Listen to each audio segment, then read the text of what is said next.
네, 파워 시스템으로 오늘 시장 정리해 보겠습니다. 김석철 전문가입니다. 안녕하십니까? 네, 안녕하세요. 네, 자, 오늘 시장 한마디로 어떻게 정리 가능하겠습니까? 네, 뭐 거의 똑같습니다. 제한적 변동 등락, 그리고 종목들은 순환, 이렇게 정리를 하시면 될 것 같습니다.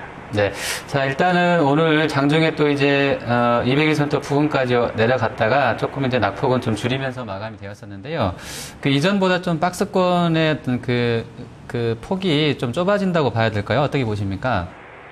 그러니까 단기적으로 보면 그렇죠. 근데 큰 흐름에서는 뭐 여전히 박스권의 범위가 이제 종합주가 지수 기준으로 보면은 1970과 그다음에 33일선 이제 따라서 움직이는데, 그래서 이제 주중반 이후로 지나가면서 왜 박스권의 흐름이 약간 적어들었냐면은요, 좀 빠지는 데 있어서는 약간 저점 형성이 돼요. 왜 그러냐면은 아무래도 월말이기 때문에요. 프로그램 매수를 통해서 약간 지수를 방어하려고 하는 흐름이 좀 있었거든요. 이제 그 흐름 때문에 주중반 이후에는 박스권의 범위가 약간 좁아든 면이 없잖아 있었는데, 뭐 크게 놓고 봐서는요, 여전히 박스권의 밴드 흐름은 유효하다. 이제 유효하다라는 얘기는 주 초반에 이제 말씀드렸던 부분들이 이제 밑으로는 120일 이동평균선. 그러니까 우리가 왜 이제 120일선을 말씀드리냐면은, 그러니까 지난 금요일 날 이제 저점을 형성했던 부분들이 120일선짜리예요, 이 자리가요. 그래서 요 이제 120일선과 그 다음에 33일선이 계속해서 저항선 작용을 하고 있죠. 그러니까 여러분들이 이제 시장의 흐름을 보실 때 어저께도 말씀을 드렸잖아요. 이제 뭐냐면은 지금 밴드 안에 갇힌 가운데 선물 가지고서만 등락을 연출시키기 때문에 밴드의 상단과 하단을 정확하게 정해놓기만 하면은 그 안에서 여러분들이 이제 사고 팔고를 하면 되는 거거든요. 그런 관점으로 여전히 밴드권 등락이 이어지고 있다. 뭐 이렇게 좀 정리를 하시면 될 것 같아요. 종목 여쭤볼게요. 어제 LG 계열사들하고 일부 산업재군에 이제 추가적으로 두산중공업을 좀 주셨습니다. 오늘 플러스권 마감됐었는데요. 여기에 또 오늘 또 추가적으로 또 더해주실 종목군이 또 있으실까요? 지금 이제 종목은 사실은 제가 그렇게 크게 안 봐요. 왜 그러냐면요, 뭐 종목 예를 들어서 이제 우리가 이제 우리 이토마토 방송에서도 예를 들어서 그날 어떤 종목이 올라왔다, 그거를 이제 방송에서 얘기를 하잖아요. 그러면 또 그 다음날 빠져요. 그러니까 이제 뭐냐면은 최근 장세 흐름이 이제 어떤 그 시장의 전체적인 흐름이 밴드권 안에서 움직이고 있기 때문에 어제 올라갔던 종목들, 오늘도 지금 종목의 특징이 그거예요. 어저께 올라갔던 종목들은 오늘 다 빠졌죠. 그러니까 삼성전자, 뭐 네이버, 하이닉스. 그러니까 어제는 이제 지수가 왜 그러냐면 밴드권 내에서 올라가니까 그런 종목들이 같이 따라서 올라갔단 말이에요. 그런데 이제 오늘은 또 지수가 떨어지니까 지수와 연동된 종목들은 조정 보이고, 그 다음에 이제 그동안에 어제 그제 이틀 코스에서 조정 보였던 종목들은 올라가고, 그러니까 이런 흐름이 연출되기 때문에 여러분들에게 종목을 말씀드릴 때 최근에 보면은 새로운 종목을 말씀드리는 것보다 이제 계속 봤던 종목들만 가지고서 이 밴드의 등락을 이용한 대응을 하자, 이렇게 말씀을 드리는 거거든요. 물론 이제 오늘 뭐 종목 쪽에서는 어저께 뭐 두산중공업이라든지 뭐 세아 베스트라든지 이런 종목들을 말씀을 드리는데, 중요한 것은 지금은 제가 여러분들에게 이제 이 시황을 정리를 해드릴 때 초점을 두는 것은요, 이 밴드 등락 하에서 우리가 일정한 어떤 대응 기준을 정해놓고서 대응을 하자. 거기에서 중요한 것은 종목은 아니에요. 무슨 얘기냐면은 지금은 저는 사실 개인적인 생각으로는요, 우리 개인 투자가들 여러분들께서 종목에 이제 자꾸 말씀드리면 자꾸 이제 배팅을 하게 된단 말이에요.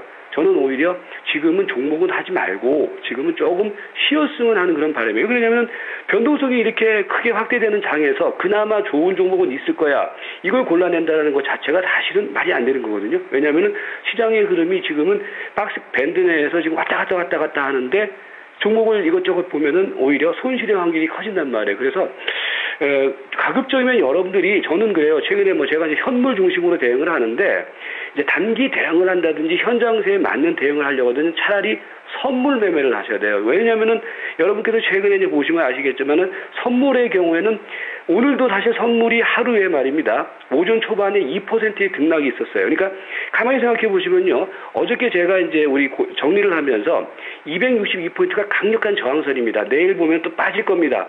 그러면 예를 들어서 선물 매매를 하신 분들은 어저께 매도 포션을 취했으면 오늘 또 큰 수익이 났단 말이죠. 그런 관점이니까 지금은 가급적이면 종목에다가 비중 두지 마시고요. 종목의 경우는 제가 말씀드렸던 LG그룹 관련주, 그 다음에 화학주, 그 다음에 뭐 어저께 이제 두산중공업을 뭐 저는 만에 말씀드렸는데, 그런 종목들도 어떤 단기 트레이딩 관점이 아니라 조정 들어올 때는 좀 사놓고, 일부만입니다. 그것도요. 여러분들이 현금을 가지고 계시는데 일부만 사놓고 가져가는 관점. 그렇게 하시고, 아무튼 전체적인 매매 비중은 좀 시장의 흐름을 조금 더 면밀하게 점검하고 지금은 약간 쉬는 자리라는 관점으로 접근하는 게 중요하다. 이렇게 정리를 해드릴게요. 예. 네. 자, 이제 월말이니까요. 저희가 이제 공통적으로 좀 전문가님께 질문을 드리고 있는데, 일단 윈도우 드레싱이 있을지 하고요. 다음 달 장세 전망을 좀 짧게 좀 들어보겠습니다. 그러니까 이 윈도우 드레싱이라는 게 뭐냐면은 이제 예를 들어서 뭐 각 기관에서 이제 자기들이 이제 만들어놓은 펀드에 수익률을 맞춘다라는 개념이거든요. 그런데 이제 월초와 월말로 기준으로 따져보면은요.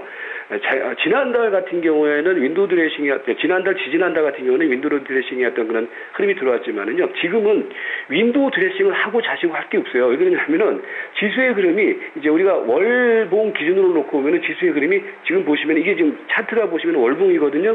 지수의 흐름이 크게 변한 게 없단 말이에요. 그러니까 수익률 관점에서도 기관 투자가들 입장에서도 크게 뭐 윈도우 드레싱을 통해서 수익을 맞출 수 있는 그런 흐름은 아니라는 거거든요. 그리고 지금은 시장의 중심 흐름이 현물이 아닌 선물에 놓여 있는 자리이기 때문에 뭐 큰 어떤 윈도우 드레싱 작업은 저는 없다. 다만 중요한 것은 오히려 시장의 팩트가 밴드권 안에서 움직이고 있는 상황이기 때문에 윈도우 드레싱을 겨냥한 뭐 시장 대응이 아니라 여전히 중심축은 선물 중심의 대응을 하시면 되겠고요.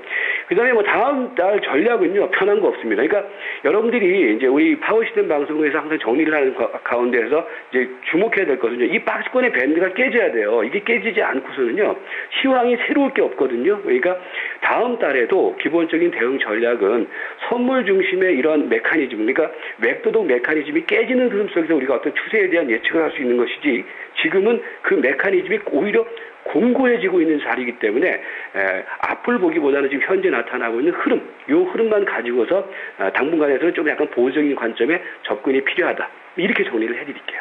네, 알겠습니다. 오늘 말씀 잘 들었습니다. 고맙습니다. 네, 파워 시스템 김석철 전문가였습니다.